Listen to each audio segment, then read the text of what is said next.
انسان کو دکھ بھی آتے ہیں، بیماریاں بھی آتی ہیں، اپنوں بیگانوں کی طرف سے اس کو تلخیوں کا بھی سامنا کرنا پڑتا ہے، تو اس موقع پر آپ کی زبان کوئی ایسا جملہ نہ کہے جو اللہ کی ناراضگی کا سبب ہو۔ غم تو پہنچتا ہے اور غم سے انسان متاثر بھی ہوتا ہے، یہ تو نہیں ہے کہ ایک تکلیف پہنچے۔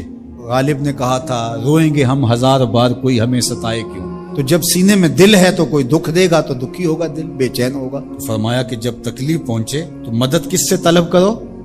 صبر سے، کہ اللہ مجھے توفیق صبر دے۔ روایت ہے کہ سلمان رضی اللہ تعالی عنہ حاضر ہوئے اور ان کے چہرے کے اوپر کوئی ایسے آثار تھے کہ جس طرح بہت بڑی پریشانی ہو، تو ان کو کہا کہ تمہارا جو دکھ ہے وہ اس کو کہو جو دکھ کا مداوع کر سکتا ہے، غم اسے کہو جو غم خار ہو، جو غم خار ہی نہ ہو سے غم کہنے کا فائدہ۔ بعض کا لوگ خام خواہ بے چین ہوتے کہ میں کوئی پوچھے تمہیں کیا ہے، چہرے کے اوپر جو ہے وہ خشونت سجائے، چہرے کے اوپر جو ہے وہ اداسی سجائے۔ آپ کو صدمہ پہنچے تو بعض کا ٹھیک ہے، انسان بے بس ہو جاتا ہے، اس کے چہرے بشرے سے اس کا ظہور بھی ہوتا ہے، لیکن کچھ ایسی چیزیں جو چھپائی جا سکتی ہیں اس کو چھپائیں۔ ہنس کے پی جا تلخی ایام کو ناصر، غم کے سہنے میں بھی قدرت نے مزہ رکھا ہے، غم برداشت کریں، اندر اتار دیں اس کو، اس کا اجر رکھا گیا ہے، اس کا صلہ بتایا گیا ہے۔ تو ہر چھوٹی چھوٹی بات کو لوگوں سے شیئر کرنا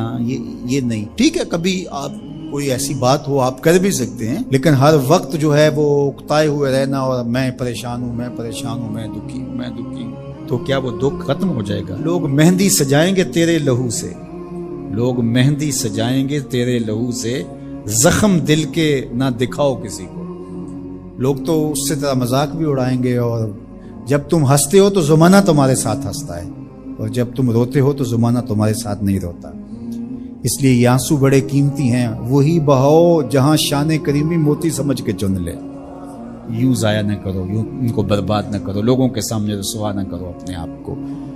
تو صبر کے دامن کو تھامو، ایک تو تلقین یہ کی گئی، اور دوسرا کہا والصلاۃ، اور نماز کے ساتھ اللہ سے مدد طلب کرو۔ حضور علیہ السلام جب بھی کسی مشکل میں مبتلا ہوتے تو حضور نماز کے لیے کھڑے ہو جاتے، اور میں نے خود کئی مرتبہ تجربہ کیا ہے، جب کوئی تکلیف پیدا ہو تو آپ نماز پہ کھڑے ہو جائیں، تکلیف میں تخفیف پیدا ہو جاتی۔ اور بدر سے سخت دن کیا ہو سکتا تھا جب کافر پورے لاؤ لشکر کے ساتھ آ گئے، اور حضور کے لیے عریش ایک چھپر بنا دیا گیا، اور آقا کہیں وہاں مصلی بچھائے ہیں اور رب کے حضور کھڑے ہیں۔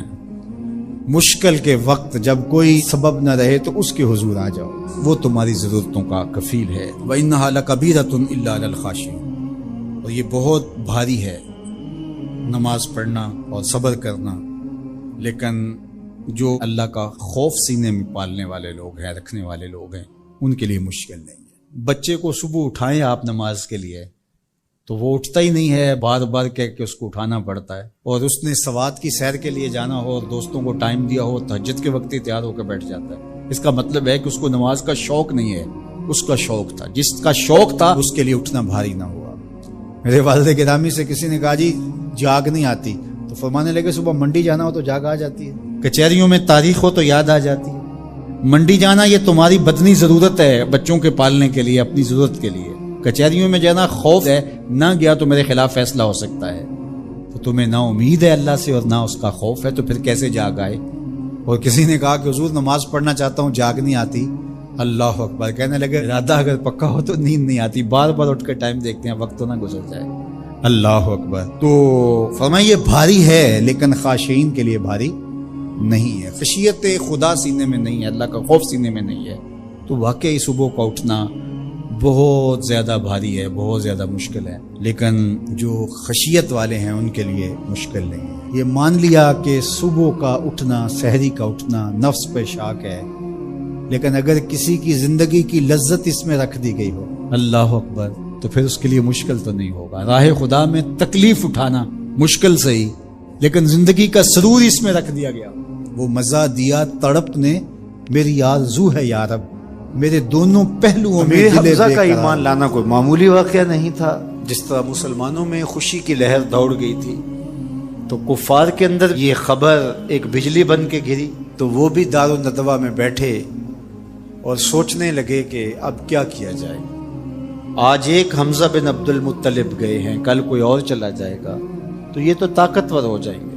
عمر بن خطاب مجلس میں موجود تھے. کہا تم قصہ چھوڑو، یہ کام میرے ذمہ رہا، میں بانی اسلام کی زندگی کا چراغ ہی بجھا دیتا ہوں. روز روز کا قصہ ہی تمام ہوتا ہے. تلوار حمائل کی اور ارادہ قتل سے گھر سے نکلتے ہیں. تقدیر ہنس کے کچھ اور ہی بول رہی ہے.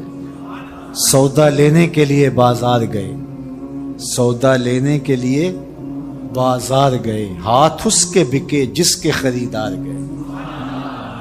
تلوار حمائل کی ہے، بانی اسلام کی زندگی کا چراغ بجھانے کی آرزو ہے. گھر سے نکلتے 22 سال کی عمر ہے، جوانی ہے، بانکپن ہے، چہرے پہ جلال ہے. خطاب کا جری جواں بیٹا ہے. راستے میں ایک صاحب ملے، دیکھا اور کہا کہ کیا تیور ہیں اور ارادے کدھر کے؟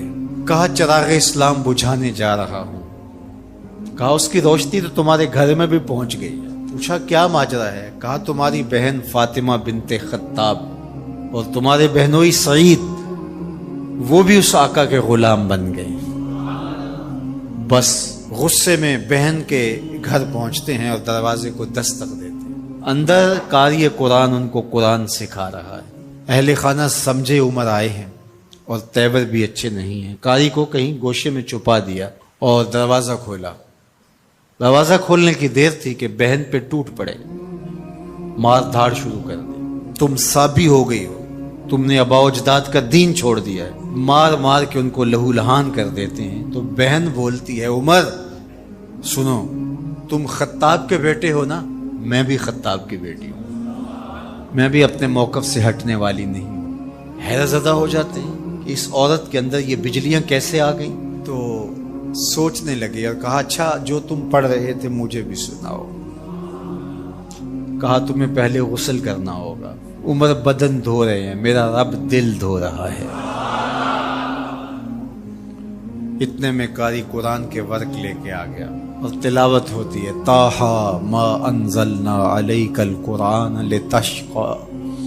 اے 14ویں کے چاند محبوب، ہم نے قرآن اس لیے نازل تو نہیں کیا تھا کہ آپ مشقت میں ہی پڑ جائیں. تلاوت ہوتی جا رہی ہے، عمر کی آنکھوں سے آنسو ٹپکتے چلے جا رہے ہیں. کہا عمر کی عمر برباد ہو گئی، چلو مجھے حضور کی چوکھٹ پہ لے چلو. اللہ اکبر. دار ارقم میں حضور تشریف فرما تھے. تلوار اس طرح حمائل کی ہوئی ہے اور اسی حالت میں حضور کی دہلیز پہ جا رہے ہیں. دروازے کے سوراخوں سے دیکھا صحابہ نے، کہا کہ عمر آ رہے ہیں، تلوار ہے ہاتھ میں. تو حضرت امیر حمزہ نے کہا گھبرانے کی ضرورت نہیں ہے، اگر ارادہ خیر سے آ رہے ہیں استقبال کریں گے، خوش آمدید کہیں گے، بٹھائیں گے، عزت دیں گے. اور اگر ارادہ اچھا نہیں ہے تو اسی کی تلوار سے اس کا سر کاٹیں گے.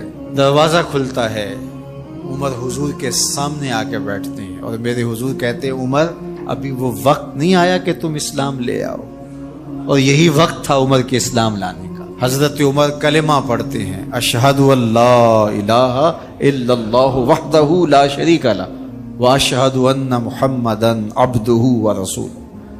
جو ہی عمر کی زبان سے کلمے کی صدا سنتے ہیں صحابہ اتنے زور سے اللہ اکبر بے ساختگی میں کہتے ہیں مکے کی گلیاں گونج اٹھتی ہیں. اللہ اکبر. اب ایمان لانے کے بعد جناب عمر حضور سے پوچھتے ہیں حضور ہم حق پہ نہیں ہیں. فرمایا ہم حق پہ ہیں، اللہ کا دین سچا نہیں ہے.